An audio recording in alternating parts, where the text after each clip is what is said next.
December 19க்கான ஸ்பாய்லர்ஸை நம்ம இன்னைக்கு பார்க்கலாம் ஃப்ரெண்ட்ஸ். மகா அர்ச்சனா 2 பேரும் என்ன பண்ணாங்க, முதல்ல போய் அந்த மந்திரவாதி கிட்ட சீதாவையும் ராமையும் பிரிக்கணும் அப்படின்னு சொல்லிக்கிட்டு இருந்தாங்க.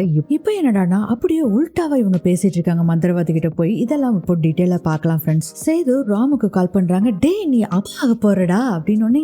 என்னப்பா சொல்றீங்க? அப்பா எனக்கு ரொம்ப சந்தோஷமா இருக்குப்பா அப்படின்னு சொல்றாங்க. ஆமாப்பா, இப்பதான் எங்களுக்கு தெரிஞ்சது சீதா கர்ப்பமா இருக்கா அப்படிங்கிற விஷயத்த சேது ராம் கிட்ட சொல்றாங்க. அவ்வளவு சந்தோஷம் ராமுக்கு. அடுத்தது மகாட்ட போன் கொடுத்து மகா பேசு அப்படின்னு சொல்லி சேது சொல்றாரு. மகா போன் பேசுறாங்க. கங்க்ராஸ்ஜா அப்படின்னு சொல்லி சந்தோஷமா இருக்கிற மாதிரி வாய்ஸ் மட்டும் தான் வருதே தவிர முகத்துல பாத்தீங்கன்னா ஒரே கவலை சோகமா இருந்துட்டு இருக்காங்க. தேங்க்ஸ் சித்தி, எனக்கு ரொம்ப சந்தோஷமா இருக்கு சித்தி அப்படின்னு சொல்றாங்க. என்னடா நீங்க இல்லைங்கிறதா கவலைடா, நீயும் இங்க இருந்திருந்தேனே நல்லா இருந்திருக்கும் அப்படின்னு சொல்லிக்கிட்டு இருக்காங்க மகா. இது எல்லாத்தையுமே நம்ம சீதா பாத்துக்கிட்டு தான் இருக்காங்க.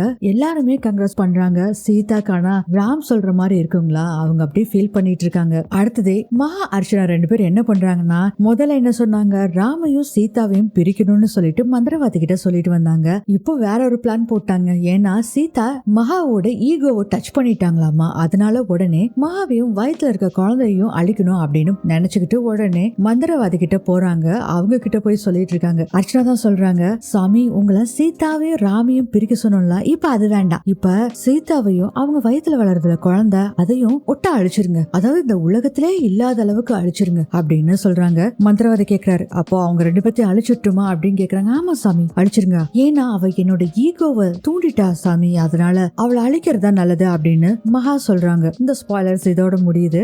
வேணாலும் பாருங்க, மகா அர்ச்சனா சேருது அப்படியே அவங்களுக்கு ரிவீட் அடிச்சு அவங்களுக்கு போக போகுது. இவங்களுக்கு தான் ஆப்பா போக போகுது. ஆனா நம்ம சீதா நல்லபடியா குழந்தைய பெத்தெடுக்க போறாங்க. ராம் சீதா 2 பேரும் ஒன்னாதான் இருக்க போறாங்க. இவங்க பிரிக்கணும்னு நினைக்கிறாங்க, ஆனா கண்டிப்பா அது நடக்க போறது இல்ல. இது எல்லாமே வரக்கூடிய எபிசோட்ஸ்ல தெரியும் ஃப்ரெண்ட்ஸ்.